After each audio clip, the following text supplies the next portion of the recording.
some of the fastest 2-year-olds in training. They're ready for the Markel Malcolm Stakes. And they're off. The favourite, Rocket Rodney, on the right in the red and white jacket, alongside Thundermore in the noseband. Down the centre, Dickie Bird showing speed from Looking for Linda, and they're tracked by Wallbank. Out on the far side, Eddie's Boy showing a lot of dash. Chased on that far side by Studio City.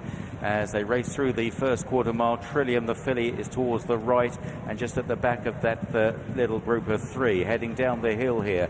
And Thundermore has got the rail now from Rocket Rodney. Down the centre, Dickie Bird is pushed along. Studio City is chasing at the back and struggling to go on. Eddie's Boy still showing lots of speed. Wallbank looks poised to challenge as well. Rocket Rodney taking it up on the near side. Wallbank unleashed far side of Eddie's Boy as they race on now towards the final 150 yards. Looking for Linda stays on. So to the filly, Trillium. Trillium is charging home on the near side. Grabs Rocket Rodney, and Trillium, oh, nice filly. Trillium wins the Malcolm. Second, Rocket Rodney just from Wallbank in third. Eddie's Boy in fourth. Oh, she looks good. She stopped the clock in 56.87. Trillium has won the Malcolm here. This daughter of No Nay Never, owned and bred by the Keswick's Rockcliffe stud, in the Snow Fairy colours for Richard Hannon and Pat Dobbs, and beats Rocket Rodney into second, and Wallbank is third. The form looks pretty strong, with a super sprint winner, Eddie's Boy, in fourth. Trillium, unexposed coming into this race. We know how good she is now, and the answer is very. Yeah, smart performance that, isn't it? And as you say, she's beaten the horses that had the best form coming into it. Rocket Rodney in second, Wallbank back in third. Both of them have run good races. She travelled fine towards the back of the field, but first go at 5 furlongs, there was always likely to be a little bit of time it took her to pick up. She met a bit of trouble, then she shoots through and shows a really smart change of gear late on, doesn't she? And she wins it well in the end, Nick. She's well on top at the line. It's impressive how she's dealt with the drop in trip and the rising class at the same time to win in the style that she has, from the calibre of opposition that she has. She's clearly very talented. Another smart filly by No Nay Never. We see the smartest No Nay Never filly in a little while, in the shape of Alcohol Free, the defending champion in the Sussex Stakes.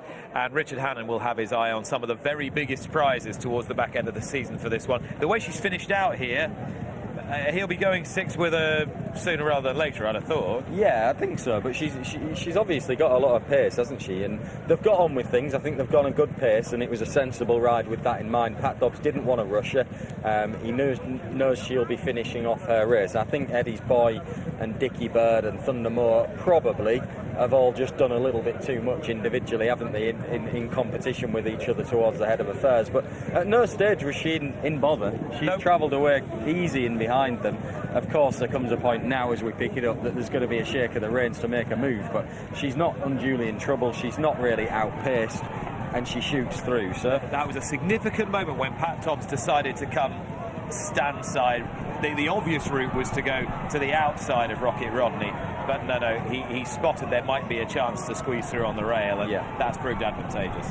Yeah, he possibly has, but she's winning in really good style. As I say, I think it was a bold move dropping back to 5 furlongs on such a sharp track in such a grade of race, but it's proved justified, more than justified. And they've obviously got a very talented filly on their hands who should be pretty versatile, I think.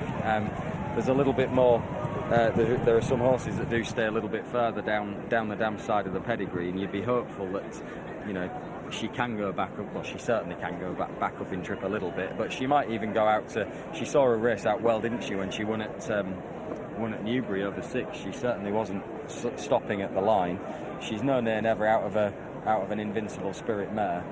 She may, in time, get further than 6, but for the time being, I'm sure they'll be focusing on the big 6, 5 and 6 furlong races. Maybe the Lowther would come into. It's a lot of money on for the Lowther, isn't it? A lot of money. Yeah.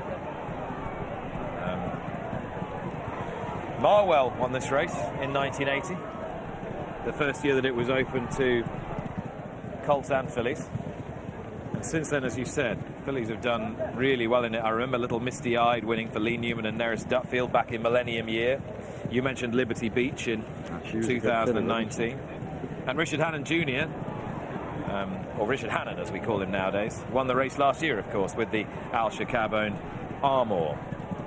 have to go back a little way to find the Hannon family's previous victories in the race, but there were plenty of them. Brown Sugar, Zebedee, Monsieur Chevalier, and all the way back to Risky in 1993.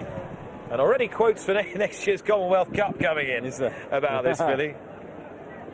She could be that sort of calibre.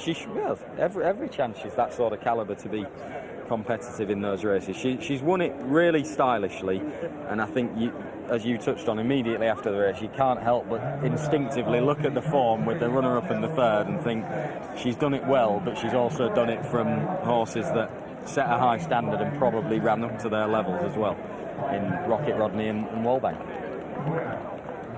Trillium it is that has won the Markel Molecombe Stakes. Pat Dobbs in the colours of Breeders' Rockcliffe Stud for Richard Hannon. A smart performance.